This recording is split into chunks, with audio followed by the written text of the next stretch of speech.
Each year, Earl Solomon, a teacher at East St. Louis High, observes how there's one more toilet that doesn't flush, one more drinking fountain that doesn't work, one more classroom without texts.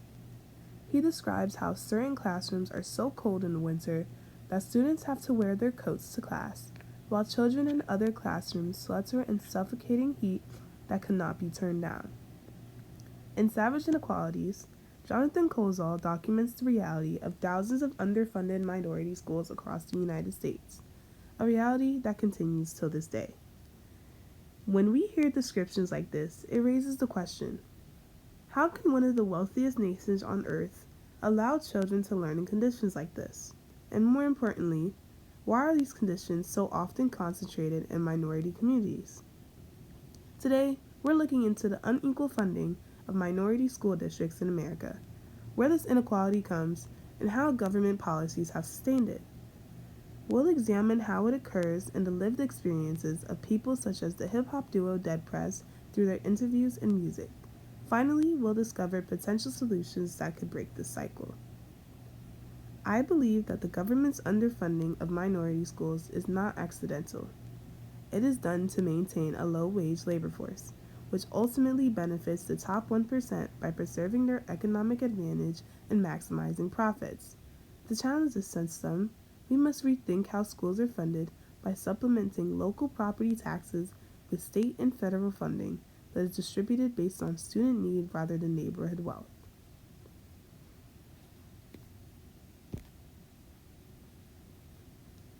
To understand why some schools look like East St. Louis High while others resemble college campuses, we need to look at how public education is funded in the United States. In most states, school districts rely heavily on local property taxes to fund their schools. On the surface, this system may seem fair.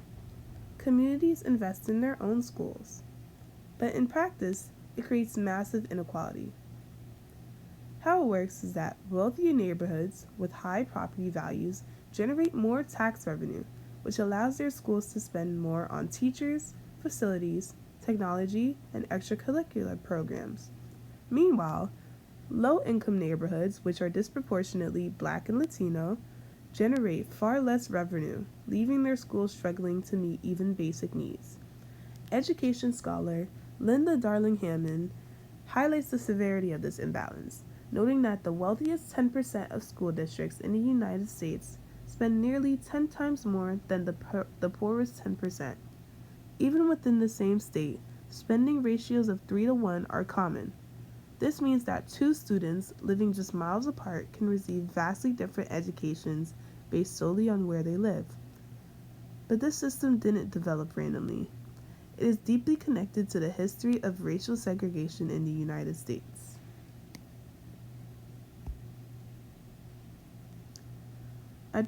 Although Brown v. Board of Education ruled school segregation unconstitutional in 1954, government policies continue to reinforce racial separation through housing.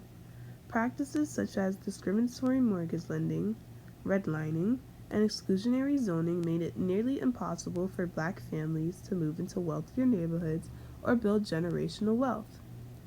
Redlining involved marking predominantly Black neighborhoods as high risk for loans, effectively denying residents access to mortgages and investments.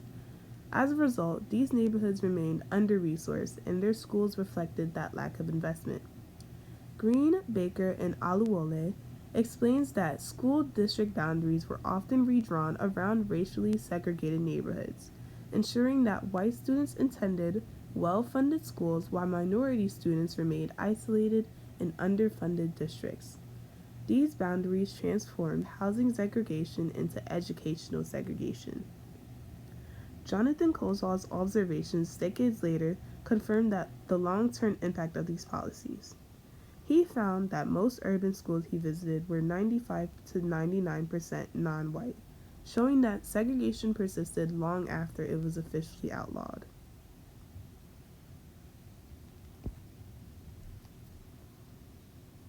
One way to understand the consequences of unequal school funding is through human capital theory. which views education as an investment that increases an individual's future economic productivity and earning potential. When governments invest in education, they invest in a skilled workforce that can contribute to economic growth. However, when minority students attend underfunded schools, they are denied access to this investment. Limited resources, overcrowded classrooms, and outdated materials make it harder for students to develop the skills they need for high paying jobs. Over time, the lack of investment restricts social mobility and reinforces economic inequality. This isn't just a loss for individual students, it's a loss for society as a whole.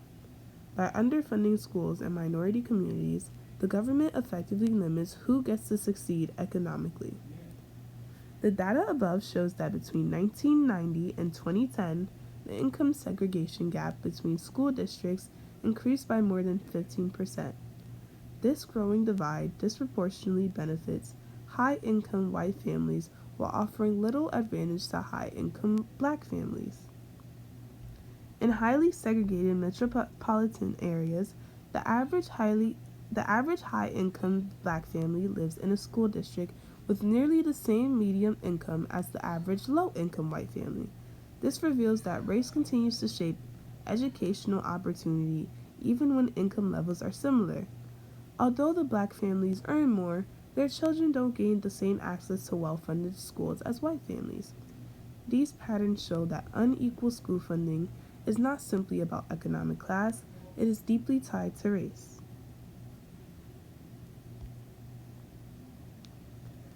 Dead Prez is a music duo composed of M1 and Stickman. The duo has built their career around telling the truth about systems that marginalize black communities. Their music reflects their lived experience rather than abstract theory. Stickman's first time hearing of black history was in ninth grade. His teacher had convinced him to write a rap for a black history program. He wrote a song called Black as I Could Get, which had a line stating he wasn't Uncle Tom and to hell with Uncle Sam. Their racist principal had come on stage and shut the performance down, stating it was obscene and disrespectful to the country. The students had protested this, and a riot had almost broken out. It was after this that the community had stepped forward to become more involved in the Black History program and what the students were learning. This became a catalyst to him becoming a leader in his community. He was later kicked out of school and ended up in prison, in which he started writing more music. M1 grew up in the housing project in Albany, New York. He was expelled from his high school for delinquent behavior and ended up selling crack on the streets. After witnessing the crack epidemic affect his family and community, he became radicalized. He applied for university and was accepted, which is where he met Stickman. They shared the same political views and activism, which led them to joining Black Power movements. This foundation is how the group Dead Prez was founded. We can see in their songs Day Schools as a direct critique of the U.S. education system from their perspective of students in an underfunded school. The song starts out with, "Why haven't you learned anything? Man, that school is a joke. The same people who control the school system control the prison system, and the whole social system ever since slavery. Know what I'm saying?" Here, Dead Prez frames schools as a system that pushes marginalized communities down the school-to-prison pipeline. This is further proved in the upcoming lyrics, which describe, "In the hallways, the po-po was always present, searching through people's possessions, looking for dope and weapons." Underfunded schools rely heavily on policing, surveillance, and punishment. Rather than preparing children of color for the real world and giving them support, they're prepared for incarceration. You see, dog, you see how quick these be telling, get a diploma so you can get a job. Know what I'm saying? But they don't ever tell you how the job gonna exploit you every time. Know what I'm saying? Dead Prez critiques how schools push students to get a diploma and a job without teaching them about labor exploitation and economic inequality. This further sustains a low-wage labor force by having students participate in an economy without questioning it. They ain't teaching us nothing but how to be slaves and hard workers.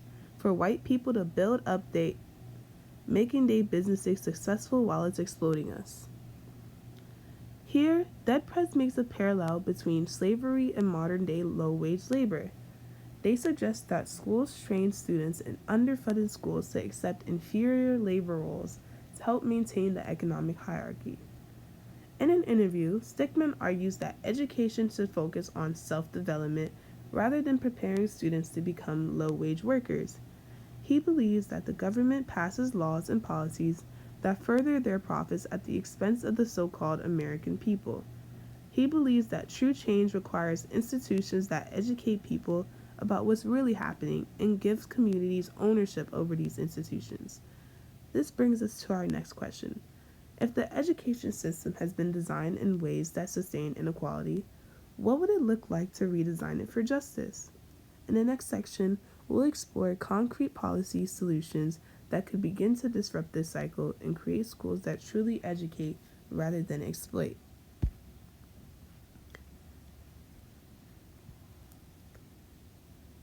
The experiences described by Dead Prez make one thing clear.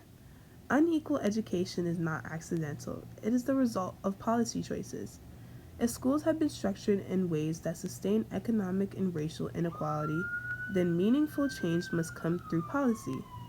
The following solutions on disrupting the link between neighborhood wealth and educational opportunity while investing directly in the students in schools that have been historically neglected. My first solution would be the creation of a federal and state grant system pulled from tax revenue that redistributes funding to school districts based on student need rather than local property wealth.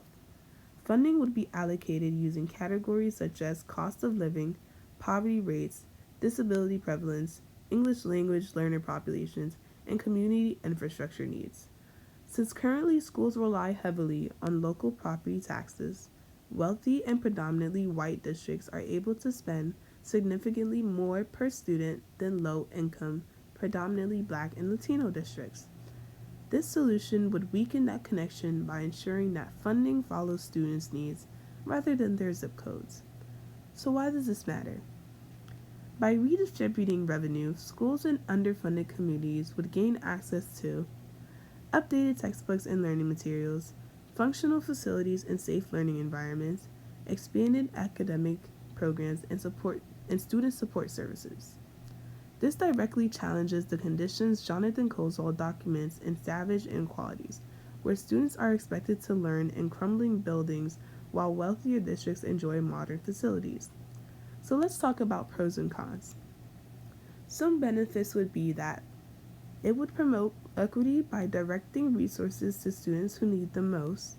It would reduce extreme spending gaps between wealthy and poor districts, and it would strengthen long-term economic outcomes by investing in human capital.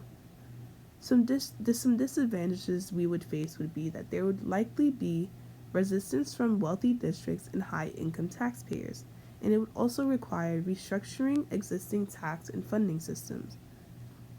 Now, how have we seen the solution in the real world?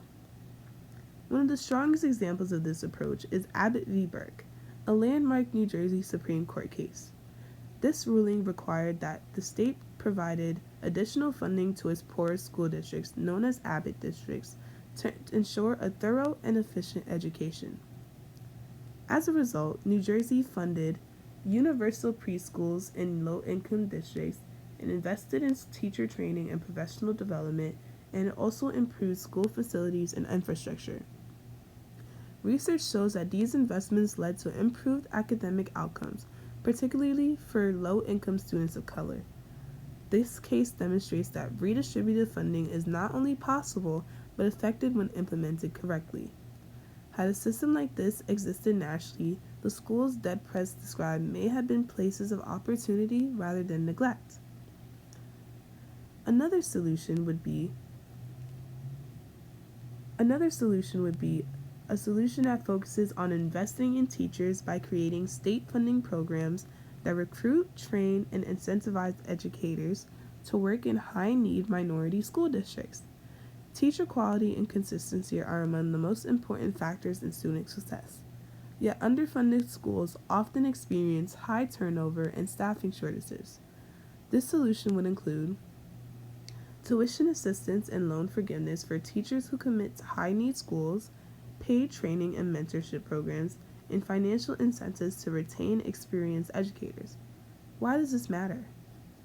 In many underfunded schools, overcrowded classrooms and underpaid teachers make meaningful instruction nearly impossible. Students are less likely to receive individualized support, and teachers are more likely to burn out.